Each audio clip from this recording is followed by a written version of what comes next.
Liberalism is a sin. Father Felix, Sarda y Salvany. Chapter 30. Can Catholics and liberals ever unite?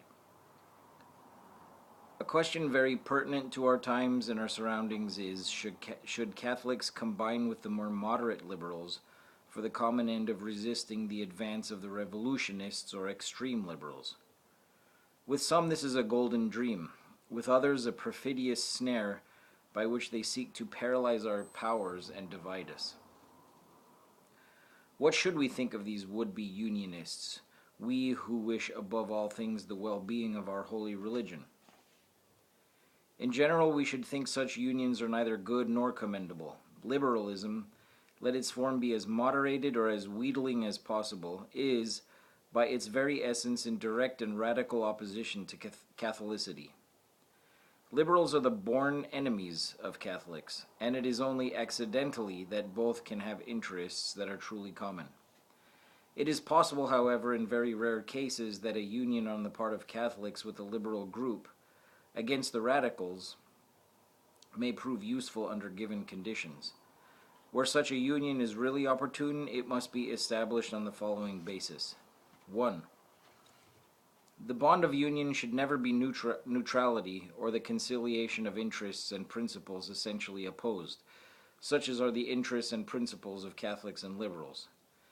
This neutrality or conciliation has been condemned by the syllabus of errors of Pope Pius IX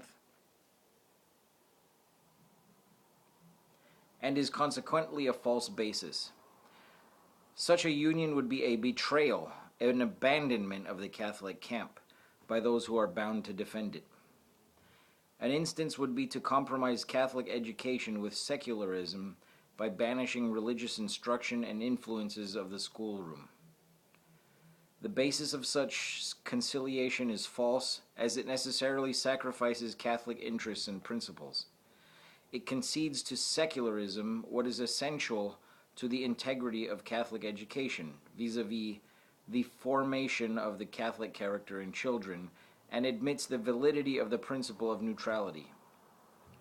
It can never be said, let us abstract from our differences of doctrine, etc., etc. Such a loose abdication of principle can never obtain in the Catholic estimation. It would be the same to say, in spite of the radical and essential opposition of principles between us, we can after all agree in the practical application of these principles. This is simply an intolerable contradiction. 2. Much less could we accord to the liberal group with whom a temporary and accidental alliance is formed, the honor of enrolling ourselves under its banner. Let each party keep distinct its own proper device, or let the liberals in question range themselves under our ensign if they wish to fight with us against the common enemy. We can never assume their emblem under any circumstances. In other words, let them unite themselves to us. We can never unite ourselves to them. Accustomed as they are to a varying and motley ensign, it cannot be difficult for them to accept our colors. For us, there can be but one flag, the one emblem of the one unvarying faith which we ever profess. 3. We must never consider this alliance constant and normal. It can never be anything else than a fortuitous and transient condition, passing away the moment the immediate exigency of its existence ceases. There can be no constant and normal union, except between homogeneous elements. For people of convictions who are radically opposed, to harmonize for any length of time would require continual acts of heroic virtue on the part of both sides. Now, heroism is no ordinary thing, nor is it of daily exercise. Such radical incompatibility would simply expose the undertaking to lamentable failure and would build upon contradictory opinions whose only accord is accidental. For a transitory act of common defense or attack, such an attempt at a coalition of forces is permissible, and even praiseworthy and extremely useful, provided, however, that we never forget the conditions or rules we have already laid down as governing the exceptional circumstances obtaining in a given case. These rules are an imprescriptible necessity. Outside of these conditions, not only should we hold that such a union with any group for any enterprise whatever would be unfavorable to Catholics, we should also hold that it would be actually detrimental.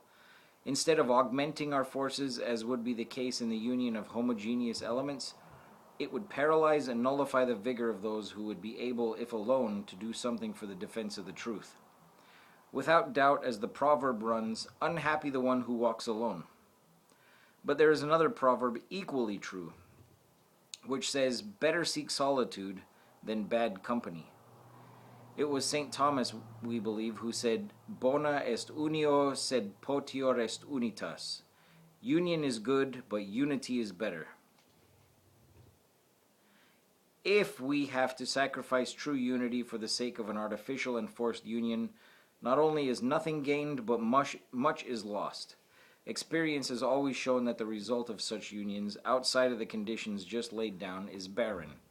Their result always renders the strife even more bitter and rancorous. There is not a single example of such a coalition which served either to edify or consolidate.